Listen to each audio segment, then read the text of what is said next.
You know this thing about like the band not getting along, four guys that happen to sort of be in a band together, we're four people that work and we're under pressure. I mean, we get along all right. Just the mention of that name and an entire world of thunderous drums comes roaring back. A real storm, an artist who never hit the right beat, but made the whole world hold its breath waiting for the next strike. Tangled hair, eyes that seemed to burn, and an energy that couldn't be contained. He wasn't just the drummer of The Who. He was the wildest part of that band's soul. When Pete Townshend smashed his guitar, when Roger Daltrey screamed into the mic, Keith Moon was behind them, ripping through space with every swing, as if he were striking at his own loneliness. But behind the great drum kit was a man who never learned how to live a normal life. He set the stage on fire, then tore apart the hotel room. He laughed like a child, then cried alone beside the body of a friend who had just been run over. He called tranquilizers his favorite meal and passed out on stage in front of thousands of cheering fans. No one could stop him, not even himself. On the day he died, they found 26 undissolved pills in his stomach. And the final photo ever taken of him showed him sitting in a chair labeled, "Not to be occupied by Keith Moon." A joke, a curse, a fate already written. Because the question isn't why Keith Moon died young. It's how a soul like that could survive in this world for so long. Subscribe to Rock Discovery now and dive into the story of Keith Moon. Early life. Keith John Moon was born on August 23, 1946, in Wembley, northwest London, in an England just emerging from World War II, weary, reserved, and yearning for order. His father, Alfred Moon, worked as a mechanic for an aircraft company. His mother, Kathleen Moon, was a homemaker. They lived in a small working-class house, tidy, frugal, with no room for chaos. And that was the first problem, because Keith, even as a child, didn't know how to stay still. He was obsessed with sound, always tapping rhythms on the dinner table, always repeating lines from radio comedy shows, always doing something that made adults turn around. Not because he was talented, but because he was strange. In class, he was distracted, laughed at the wrong times, disrupted lessons with pointless jokes. One of his primary school teachers once wrote in his report, "Keith has an overactive imagination and is unable to control his impulses." Today, that might be diagnosed as ADHD, but in 1955, they simply called him undisciplined. There was no violence in the Moon household, but no hugs either. His parents loved him in the quiet, stoic way of their generation. Work hard, provide for your children, don't say much. But for a child like Keith, who needed to be seen, heard, and assured he wasn't invisible, that silence felt like punishment. No one understood why he kept tapping, kept shouting, kept misbehaving. And no one knew that inside, he was afraid of the very silence they were trying to impose on him. At the age of 14, Keith entered Harrow Technical College, where he trained to become a radio repairman. He didn't like the job. He didn't care about the future. The only thing that excited him was the American music playing on the radio, especially the Beach Boys. Music gave him what family, school, and the outside world never had, a sense of belonging. He started playing drums instinctively, sitting alone in his room, spinning vinyl records, banging along with anything he could find, from spoons to garbage cans. No one taught him, there was no method, but Keith played as if he were releasing every sound that had been trapped inside him. His only formal teacher was Carlo Little, an early rock and roll drummer who taught Keith to play loud, raw, and by instinct, to break the rules. Their sessions went on for hours. Walls cracked, plaster fell from the ceiling, but for the first time, Keith felt heard. Not through words, but through drums. No one knew back then that Keith Moon would become a legend. All they saw was a teenage boy tilting his head in every photo, flashing a crooked grin as if daring someone to turn the music on. Because as long as things stayed quiet, he would rebel again. Early career. Before the stage lights, before his name was printed on album covers, Keith Moon was just a kid playing drums at small parties. the kind where no one remembered the band's name and no one cared about the guy behind the drum kit. He once played for the Beachcombers, a band that was sweet, easy to listen to, and easy to forget. But in that group, he stuck out like a sore thumb. While the rest sought harmony, Moon drummed like he was in the middle of a riot. No one could keep up, and he didn't wait for anyone. The other musicians didn't know whether to follow him or get out of the way, but Keith didn't care. He wasn't there to blend in. He was there to make people follow his sound. And he didn't know that was a style. He only knew that if he didn't play like that, the emptiness inside would kill him first. That fateful night, at the Old Field Hotel, April 23, 1964, The Who were playing and Keith Moon was drinking. Neither side knew they were about to crash into something irreversible. The band had just parted ways with their old drummer, Doug Sandham, calm, mature, and always the peacemaker. But The Who didn't need a peacemaker. They needed the opposite. And Moon walked in, a tornado dressed in orange from head to toe, beer in hand, eyes sparkling like he'd just found a detonator. "Let me play one song," he said. No one believed him, until the drums exploded like thunder. Before the song ended, he had broken the bass pedal, torn 2 drum heads, and left the stage in stunned silence. There was no formal invitation, just one question. "You free on Monday?" Moon answered, "Free. I quit selling plaster today." And that was it. The Who didn't realize they'd hired a drummer. They had just recruited a self-destructive force. Even after being chosen, Moon didn't fully believe it. Not because he lacked confidence, but because he wasn't used to being accepted. For the first time, he had a place, but to keep it, he had to play the madman they expected, and he played it to the extreme. Moon's drumming style didn't come from textbooks. It came from survival instinct. He didn't use hi-hats. Too neat. He attacked with toms, crash, ride, unleashing a whirlwind of relentless sound with no steady beat, no escape. He didn't build structure. He shattered it before others could even recognize it. For Moon, drums weren't instruments. They were weapons. Each time he played, he was stopping the world from collapsing. And strangely enough, that chaotic rhythm became the defining sound of The Who. Fierce, unrelenting, always on the edge of explosion.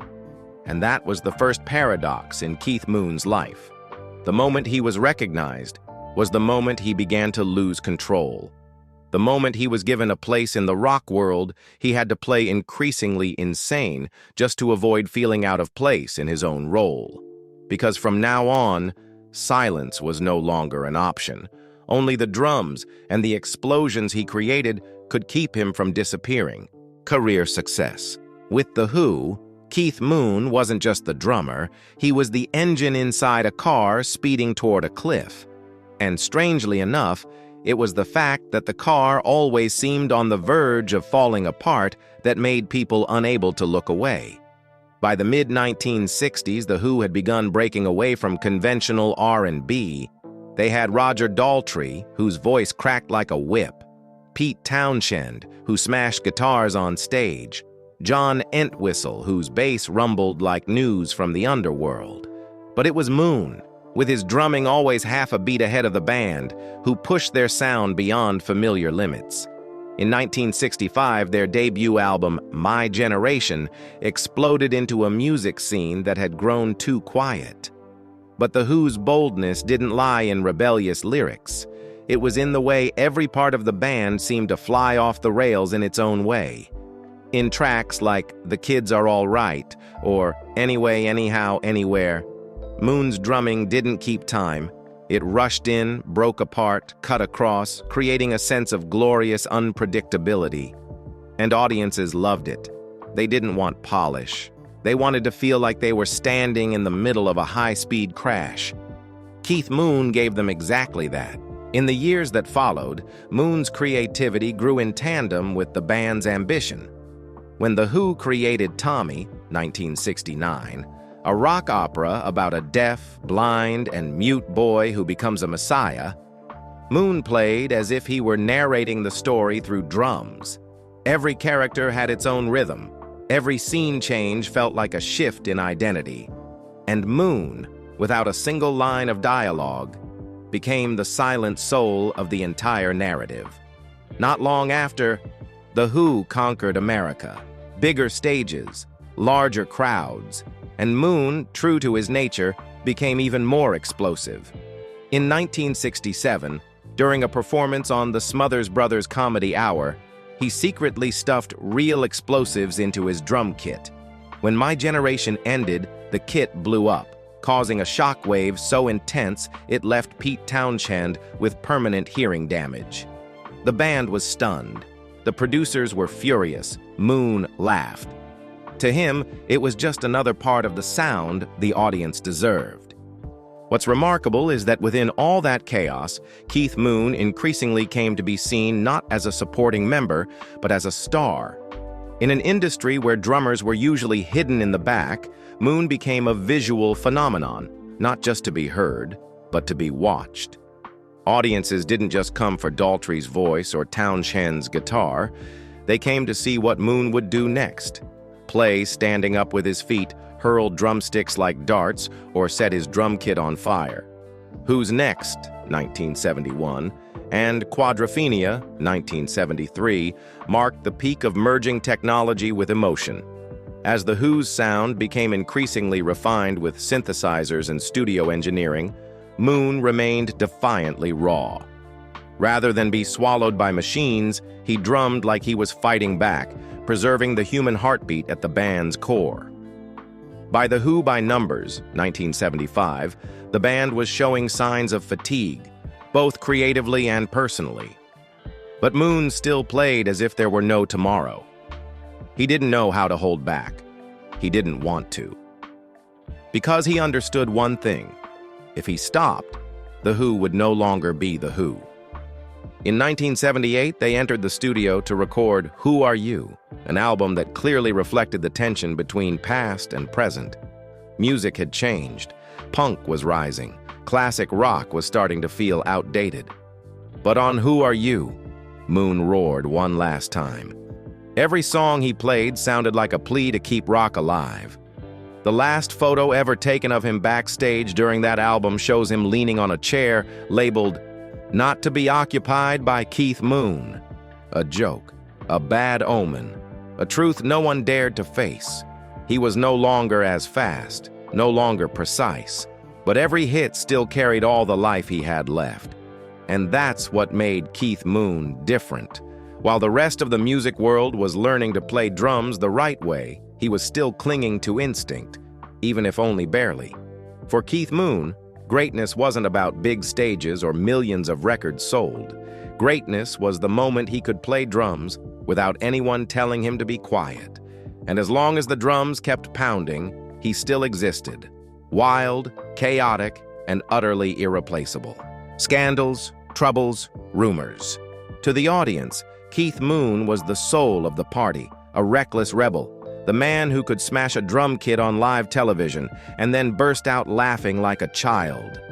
But behind every joke, behind every drunken stagger on stage, was a soul slowly cracking, piece by piece, night by night.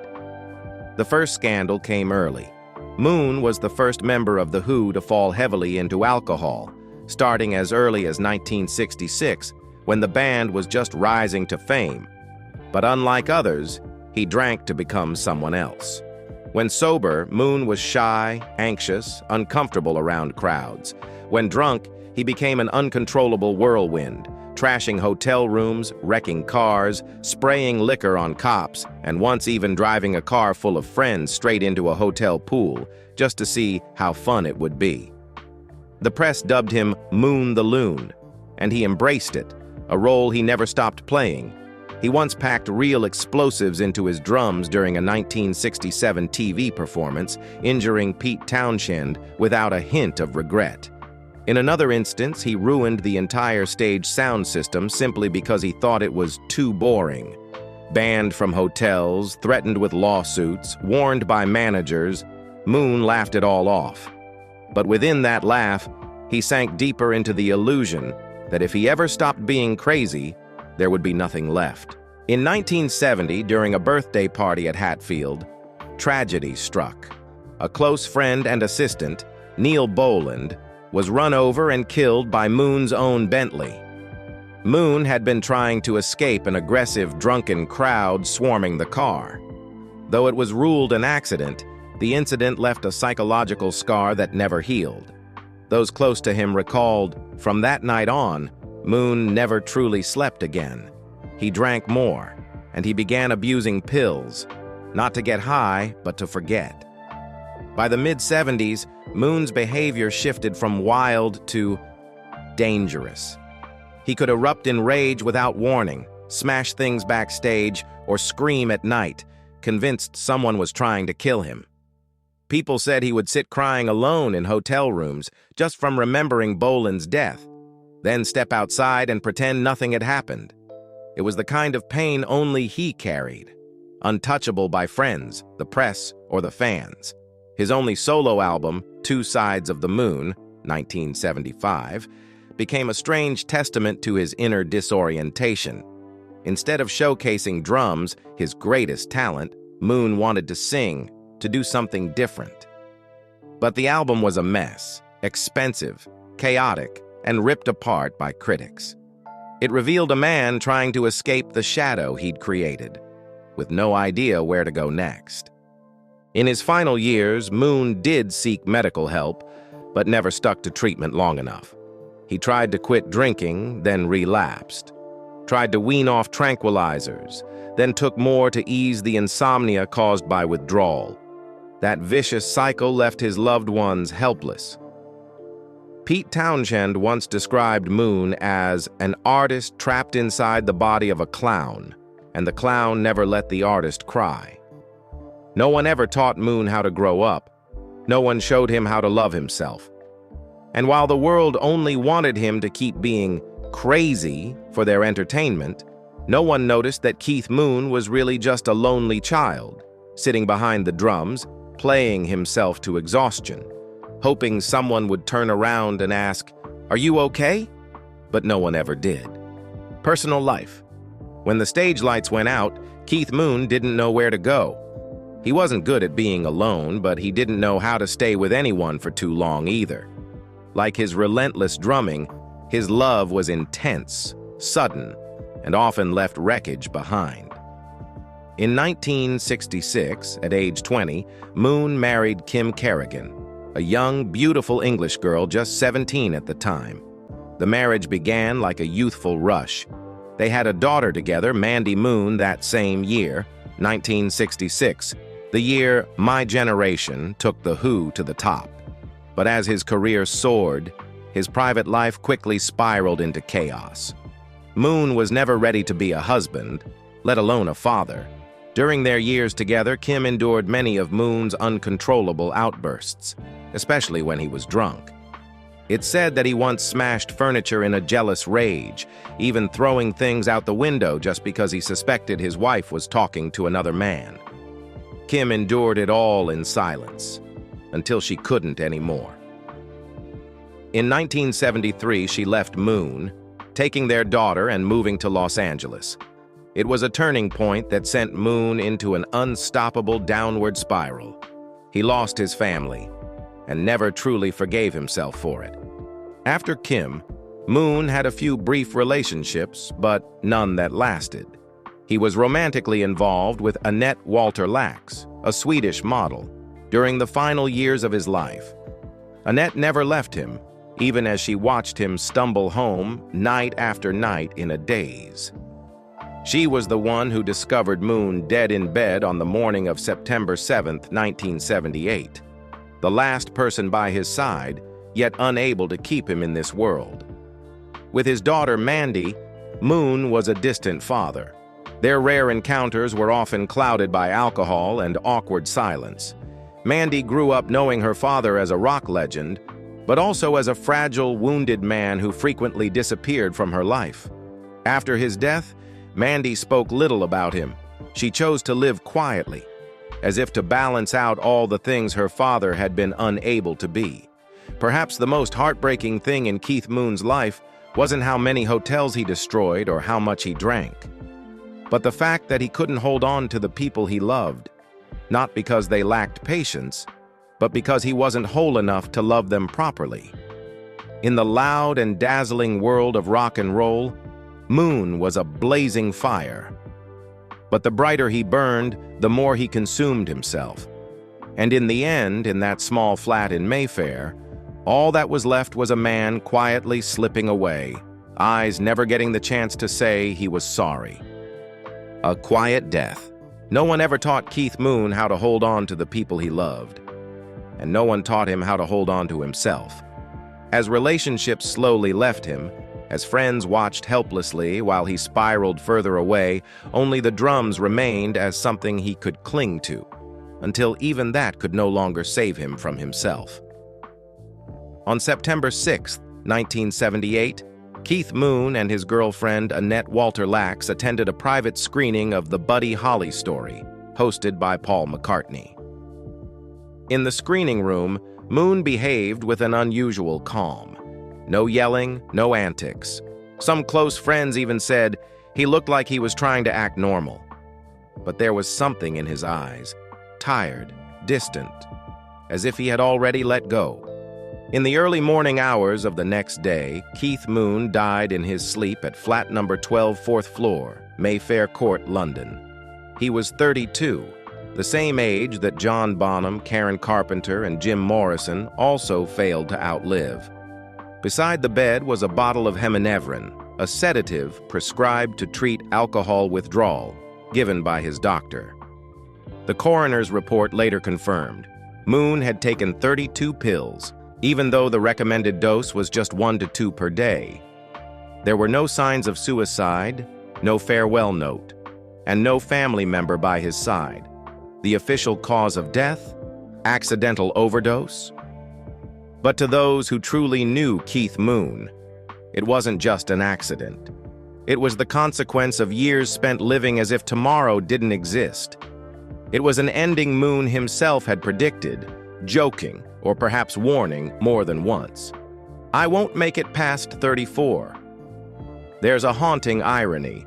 Moon died in the very same flat once owned by Harry Nilsson, the same place where Mama Cass of the Mamas and the Papas had died 4 years earlier, also under unexpected circumstances.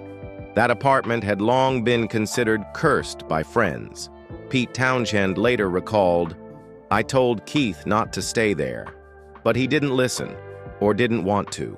Many theories circulated after Moon's death, that he was devastated by being gradually edged out of the Who's studio sessions, that he was so lonely he sought to end his life in silence, that the attempt to be normal through sedatives had killed the unstable self he had used to survive all his life.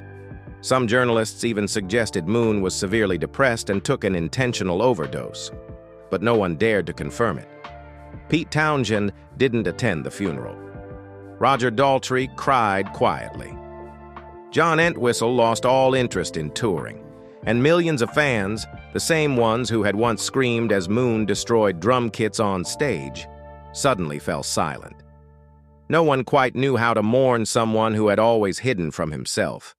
Keith Moon's death wasn't a sudden shock. It was more like one final drum beat, not loud, not jarring, just empty. No one was truly surprised, but everyone felt the chill. Because even if no one said it out loud, deep down they knew. That man had died long ago, the moment no one asked if he was okay. Legacy and impact. Keith Moon didn't live long enough to see himself become a legend. But perhaps that's exactly why the legend remains untouchable, not worn down by age, not faded by time, and never dulled by the comfort of a stable life. Without Keith Moon, The Who might still have been a good band, but it was Moon, through his chaos, absurdity, and defiance, who turned them into a phenomenon. While other drummers of the era kept time to hold the band together, Moon played like a solo artist, carving his own path through the noise. He didn't use hi-hats, almost refused steady rhythm, and instead flailed at toms and crashes like a child lost in a dream, yet somehow still carried the song forward. Moon was the first to make the public see the drummer as a lead performer. He didn't retreat to the back. He exploded, led, disrupted, even pushed the stage itself to its limits. From smashing drums on live TV in 1967 to blowing up his kit and bursting Pete Townshend's eardrum, Moon's every act defied the definition of just a drummer. He was a visual phenomenon, a carefully directed madness powered by raw instinct. Technically, he wasn't a by-the-book drummer, but that very lack of convention became a source of inspiration. From Dave Grohl, Taylor Hawkins, Stuart Copeland, to even Metallica's Lars Ulrich, all have cited Moon as an unrepeatable icon. Roger Taylor of Queen once said, "Keith didn't play the drums, he performed with his entire body, as if stopping for a second would make him disappear." After his death, Moon was honored everywhere. He was inducted into the Rock and Roll Hall of Fame with The Who in 1990. Rolling Stone ranked him number 2 on their list of 100 greatest drummers of all time, second only to John Bonham. In 2006, his outfits and drum kits were featured at the Rock and Roll Hall of Fame Museum as part of its Pop Culture Icons exhibit. But perhaps Moon's greatest legacy doesn't live in charts. It lives in the way people have played drums ever since. He showed the world that drums aren't just for keeping time. They can tell stories, scream, cry, and go mad like any other instrument. He shattered the background role of the drummer and opened a new era where the one behind the kit could be the soul of the band. And more than anything, Moon forced us to confront the cost of unhealed brilliance. That behind the thunder of the drums was a wounded heart, behind the grin was loneliness, and behind every wild stunt was a cry for help drowned out by applause. Keith Moon isn't a model to follow, but he's someone we all need to understand, to never forget. Art may be born from chaos, but people cannot live there forever. Keith Moon's life was like a 32-year drum solo, chaotic, unstructured, sometimes terrifying, but impossible to look away from. He didn't live like other people. He didn't die like other people. And that's exactly why no one ever forgets him. Moon was never perfect, not in music, and certainly not in his personal life. But one thing is undeniable. He was real. He didn't hide his wounds. He didn't fake stability. He let people see his madness, because maybe that was the only way he knew how to be loved without having to explain. There will always be arguments around the name Keith Moon, about his drumming technique, his lifestyle, the damage he left behind. But everyone agrees on one thing. No one else has ever created a second Keith Moon. Keith Moon passed through life like a storm, leaving behind wreckage, laughter, tears, and a void no one could ever fill. But if you listen closely, somewhere in a live recording by The Who, you'll still hear him. Not in the drums, but in the erratic heartbeat of those who once loved music as if they were loving themselves. And what about you? What is it that makes you remember Keith Moon? The wild drumming, the out-of-control performances, or simply the loneliness behind every laugh? Share your thoughts in the comments. And if rock to you is more than music, if it's about lost souls trying to survive through noise, then subscribe to Rock Discovery. Together, we'll keep going through the lives that never followed the rules and the wounds that were never told.